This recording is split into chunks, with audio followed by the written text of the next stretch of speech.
Let's go ahead and get into some of the news. Weekly Rewind. All right, let's start with the panic alarm. Yeah. Uh-oh. 14 snaps for DeMarco Murray. What? And they won. Yeah. And they won pretty handily. Yes, special teams. Yes, defense. Yes, Darren Sproles. Sproles looked better. I yes, mean, DeMarco Murray. Barner. DeMarco Murray hasn't looked good for several weeks in a row. And so they said, Chip Kelly came out and said that this is, it was just a game plan specific for this matchup. But I'm not sure if I buy that because he's been getting worse for a couple weeks in a row. And Darren Sproles ran better. Darren Sproles ran very well. And so to me, this makes me curious about, Ryan Matthews. Ryan Matthews, exactly. DeMarco Murray had 8 carries for 24 yards. Kenjon Barner, 9 for 39. Darren Sproles, 15 for 66. Well, that does not exactly give you confidence heading into your fantasy playoffs, does it? No, it does not. And Murray is one of those very unfortunate players that if you have Murray, you probably have to play him. You have no choice. Yeah, and that's something that hopefully you have some depth because you've been signing the guys that we've been talking about, the Buck Allens or David Johnsons or Char Wests or Spencer Ware, those type of guys. Char West. Well, you know what I mean. Yeah. Another viable starting running back. Yes. And fair. And we can debate that on the workload there. But Johnny Manziel, set to probably be the quarterback to finish the year. Send in the clowns. Yeah, dude. What was it, 37-3? Mike Patton is not long for the Cleveland area.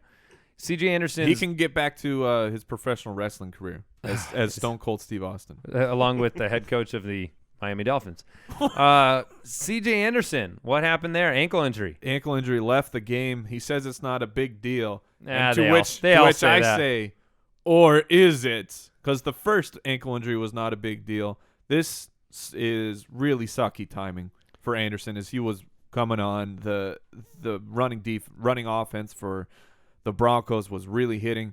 Now, does that make Ronnie Hillman a league winner? Ronnie Hillman didn't really do much.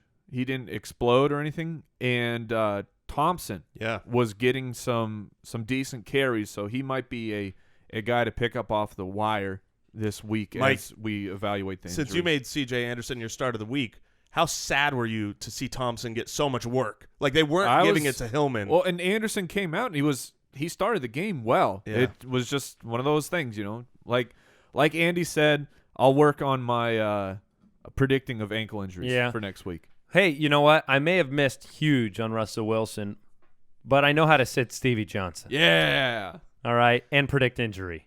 Yeah. Because Stevie Johnson had no targets and then went out with a groin injury. So felt good about that one considering he was a 19-point scorer the week before. But that's news for you guys, Stevie Johnson owners. Follow the practice reports this week.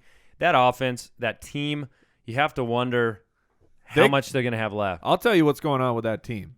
They got Arian Foster's brother is their personal trainer is what's going on in that team. That hasn't worked out for Arian Foster. Because everyone is just getting hurt. Everybody. I know. And now they have to travel to Kansas City. Uh-oh. And Justin Houston, I think, has the potential to be back in that game. They sat him down this week, last minute. That could be trouble. Remember early in the year, Mike, when you were excited about Phillip Rivers' matchup against Kansas City? Yeah. That seemed like that was many moons ago. Yeah. It was a fortnight. Couple other injury notes. Travis Benjamin went down with a shoulder injury. LaShawn McCoy had a concussion test in the locker room but came back, so no concussion? If he came back, you have to assume it was a concussion. That's a fair point. Or they paid off the doc. Well, is it like a Big Ben concussion or a regular concussion? Vance McDonald, as we said, concussion, which leaves Blake Bell as the only viable tight end on that team. He's worth a deep league flyer potential because he does target the tight end, and Gabbert led them to a victory in Soldier Field. Vernon Davis with a concussion. It is concussion week. Yeah. Matt Hasselbeck last night, shoulder, back injury. Talk about the implications for a Hasselbeck injury if he can't play next week. The implications would be that the Colts would be a terrible NFL team. You're not signing Charlie Whitehurst. I am not signing Charlie Whitehurst, but I am signing whoever they play. Who do the Colts play next week? Jacksonville. I would play the Jacksonville D against that Colts offense, and I'm not.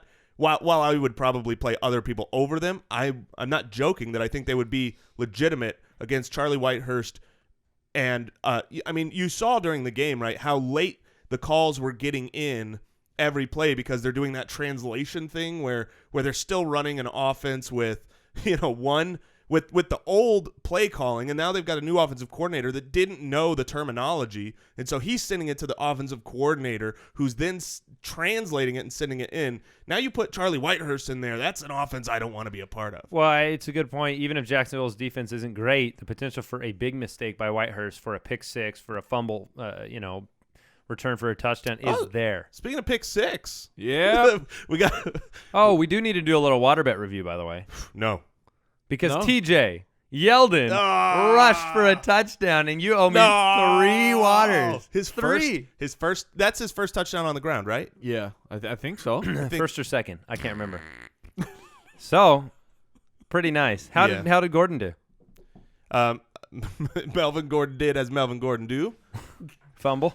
4th fumble of the year. These rookies, that's another thing I've learned is that the rookie running backs don't know how to hold on to the ball. David Johnson fumbled as well, but he also did great. My start of the week. All right, last thing before we get into just whispers it in there.